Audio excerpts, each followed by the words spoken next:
Check नहीं किया था। कर देगा। Hello hello hello hello hello पीछे कीजिए ना मोबाइल वाला। हेलो हेलो पीछे कीजिए ना। हो गया। और हेलो हेलो हेलो हेलो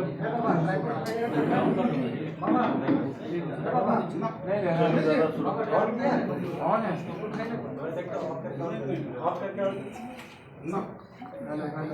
हो गया जी। ठीक है हो गया जाना हो गया। हाँ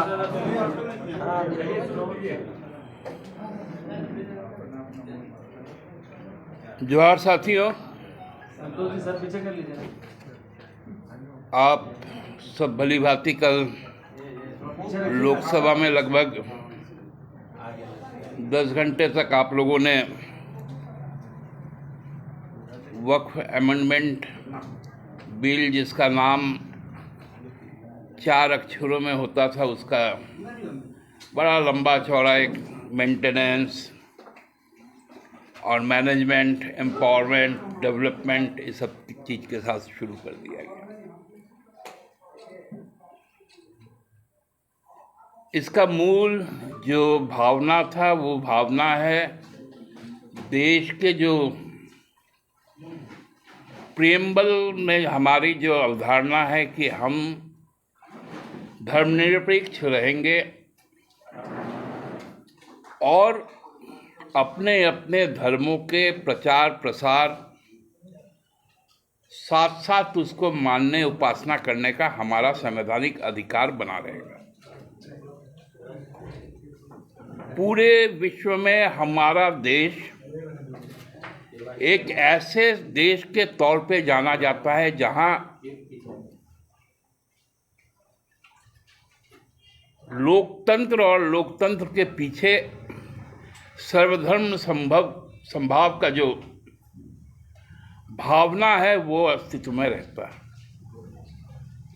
लेकिन विगत 10 वर्षों में चीजें लगातार बिगाड़ी जा रही हैं या बिगाड़ने के संकेत दिए जा रहे हैं।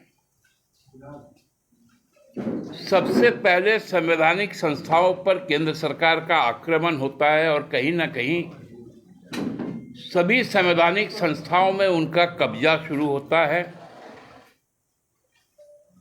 चुनाव आयोग तक को नहीं बख्शा जाता है, जो निष्पक्ष लोकतंत्र का मापदंड है उसको भी नहीं बख्शा जाता है। न्यायालयों को भी प्रभावित किया जाता है और पूर्व में देखने को मिला है कि कई न्यायाधीश जो सरकार के पक्ष में न्याय का ऐलान करते हैं, बाद में उनको कहीं ना कहीं उपकृत किया जाता है। कहीं राज्यसभा का सदस्य बनाया जाता है तो कहीं का गवर्नर भी बनाया जाता है। किसी ट्रिब्यूनल में भी उनको फिर से उनको समाहित किया जाता है। ये एक नया ट्रेंड चला है कि देश को संवैधानिक तौर पर नहीं, एक अंधविचारवाद में ढकेल दो। देश की जो सामाजिक समरसता है,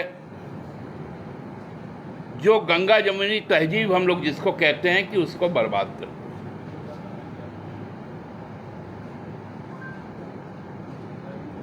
वक्फ हमको लगता है कि एक ऐसा संपत्ति होता है जो हर धर्म में हमें भी सिखाया गया है। हम जो सनातन हिंदू धर्म के लोग हैं,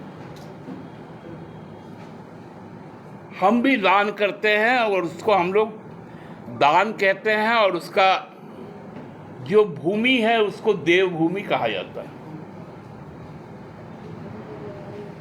या किसी आश्रम को देते हैं, मठ को देते हैं, तो फिर वो दान हो जाता है। मंदिर निर्माण में देते हैं तो वो देवभूमि कहलाता है।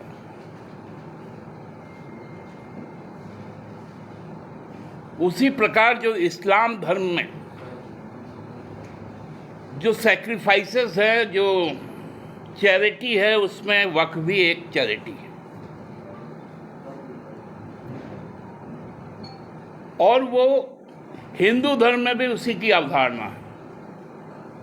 उसी की अवधारणा क्रिश्चियनिटी में भी है, उसी की अवधारणा सारे धर्मों में। दान पुण्य, लेकिन यहां चीजें को घालमेल किया जाता है। यहां एक समुदाय को टारगेट लिया जाता है। हम सबको जानते हैं कि इस देश में जितने भी धार्मिक जो सैक्रिफाइसेस की जो जमीनें हैं, चाहे वो हिंदू की हो, चाहे वो मुसलमान की हो, चाहे वो क्रिश्चियन की हो या किसी और धर्म की, कुछ ऐसे शरारती तत्व होते हैं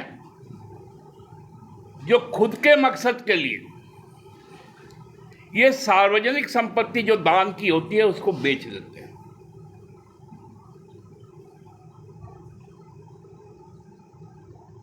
ये हर मठ, हर श्राइन बोर्ड, उसमें आप वक्फ को भी ले लीजिए, ये करप्शन है। और उससे जो धनाढ्य वर्ग है वो लाभान्वित होता है।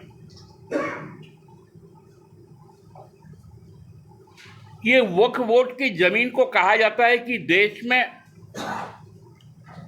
रेलवे और सेना के साथ साथ तीसरे नंबर का जो साइज ऑफ लैंड है वो वक्फ बोर्ड का लैंड है।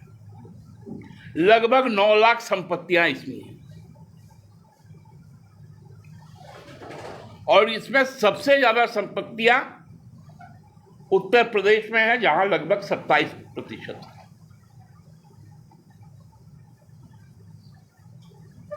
खेल यहीं से शुरू होता है कि संपत्ति पर किसका कब्जा। आदरणीय मोदी जी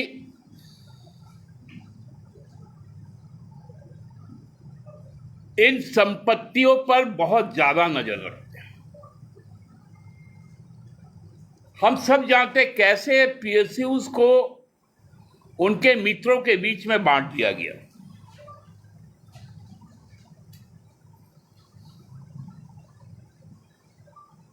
इसमें रेल की भी जमीनें हैं। हमारे देश में कई किलोमीटर तक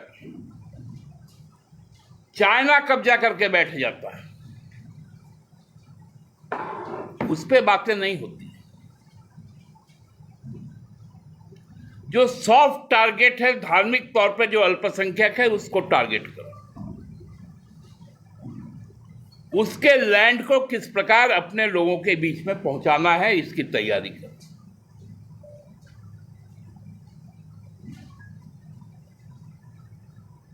ये पूरा अमेंडमेंट एक्ट उसी का रिफ्लेक्शन है।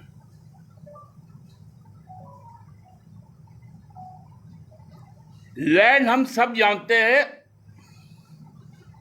कि राज्य का विषय है, स्टेट का विषय है। इसलिए सेंट्रल वक्फ मैनेजमेंट कमेटी के साथ साथ हर राज्यों में वक्फ बोर्ड होता है, हमारे राज्य में भी, और उसका सीओ राज्य सरकार का होता है। और उस पर विवाद होने पर जो डीसी है उसके उस ट्राइब्यूनल के चेयरमैन। सरकार का नियंत्रण है ताकि मिसयूज ना हो। लेकिन मिसयूज नहीं, अब तो डिफ्यूज करने की बात है।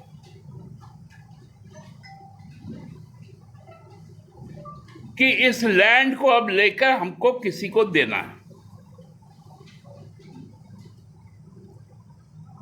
इस पूरे अमेंडमेंट एक्ट में किसी भी राज्य सरकार से सलाह नहीं ली गई,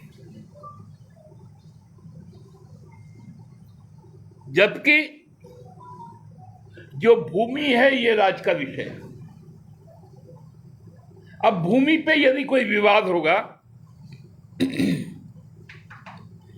या उस पर यदि माहौल कुछ गलत होगा तो लॉ एंड ऑर्डर की जिम्मेदारी राज्य सरकार की है।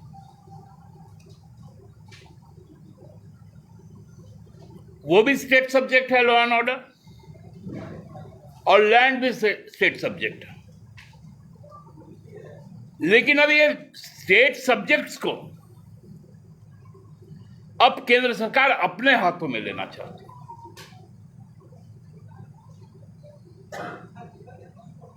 और इसका टाइमिंग देखिए बड़ा अच्छा है।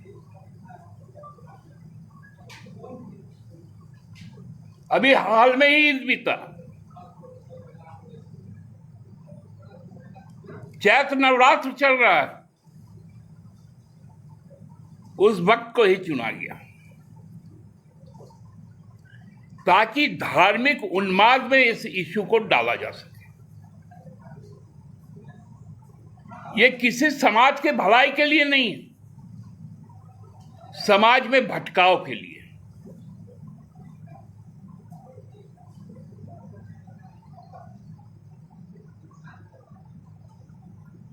ये देश को एक रखने के लिए नहीं, देश को बांट के रखने की तैयारी। कई तरह से प्रयास हो रहे कि समाज में बंटवारा हो।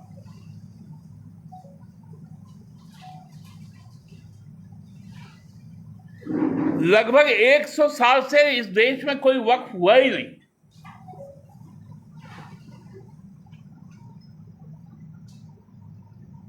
जो पुराने जमाने के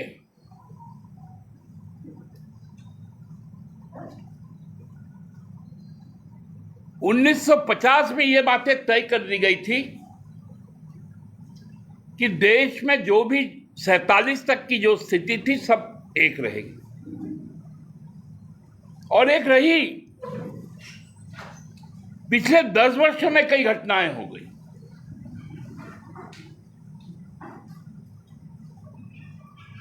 आज त्राहिमाम कर रहा है लोग रोजगार के सवाल पर। महंगाई चरम पर है, इससे भटकाना है। अमेरिका के सामने में नतमस्तक होकर आए हैं हमारे देश के नेता। आज से उन्होंने नया टैरिफ शुरू कर दिया।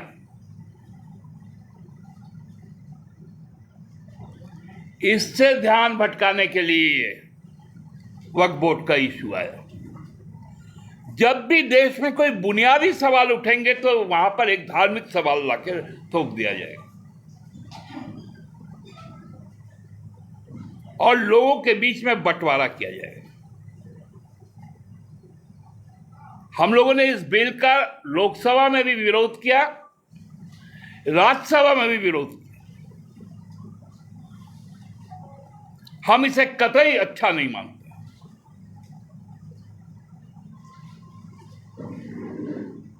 और हमारे राज्य में इसकी थोपने की कोशिश नहीं होनी चाहिए। हम शांतिपूर्ण राज्य हैं।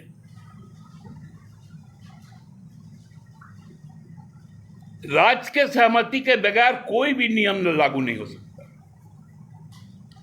क्योंकि आपका इमरजेंसी काल नहीं है।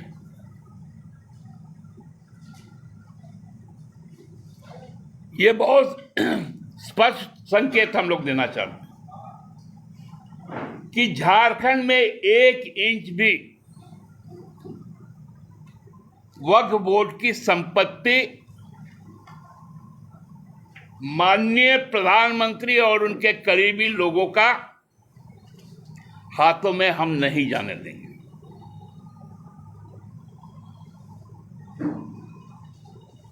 दस साल में केवल भारतीय जनता पार्टी का जो लैंड वेल्थ बढ़ा है वो आप सब देख रहे होंगे। यहीं से लगभग आधा किलोमीटर दूर पहले एक बिल्डिंग हुआ करता था, अब दाएं बाएं पीछे ऊपर नीचे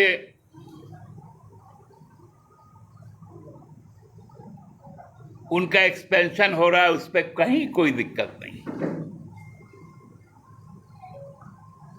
लेकिन वक्फ के संपत्ति पर यदि स्कूल चल रहा है, मुसाफिर खाना चल रहा है, हॉस्पिटल चल रहा है, कॉलेज चल रहा है, तो आपत्ति केंद्र सरकार।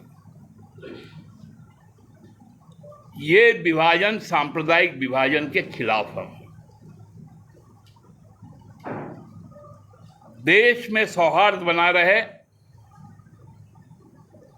देश सबों के साथ आगे बढ़े, यही हमारी कामना है। हम लोग इस बिल का हमने सदन में भी विरोध किया और राज्य में भी इसका विरोध करेंगे, और नाइंसाफी किसी के साथ नहीं हो, इसका हम लोग गारंटी तय करेंगे। धन्यवाद। दादा, ये तो कानून का रूप लेगा ना, तो फिर तो पूरे देश के परिप्रेक्ष्य में ये लागू होगा। तो आप अगर जो बात कह रहे हैं, तो ये टकराव वाली स्थिति हो जाएगी। डेफिनेटली ये टकराव की ही स्थिति पैदा करना चाहती है भारतीय जनता पार्टी। जमीन राज्य का विषय है। कोई कंसल्टेशन क्या किसी राज्य के साथ हुआ? मैंने क्या कहा? जमीन पर जब विवाद होगा तो फिर कानून व्यवस्था की बात आएगी, वो भी राज्य सरकार का। मतलब आपने एक कानून बना दिया, खामियाजा पूरे राज्य सरकार को झेलना पड़ेगा। ये सही नहीं है। ताकि आंख मैंने क्या उसको बोलता है, बहुत ज्यादा लाइट, मोतियाबिंद ऑपरेशन के बाद हम मोतियाबिंद उसको तो हिंदी में कहते हैं कैटरेक्ट बोल के, हम थोड़ा उनको, क्योंकि माननीय नेता प्रतिपक्ष है इसलिए कैटरेक्ट कहा हमने। तो ज़्यादा रोशनी एक बार में ना आ जाए, तो उनका वो चश्मा भी लगा हुआ है। वो चश्मा जब निकालेंगे, ये जरूर दिन में स्टेटमेंट दिए होंगे जब सूरज अपने चरम पे होगा।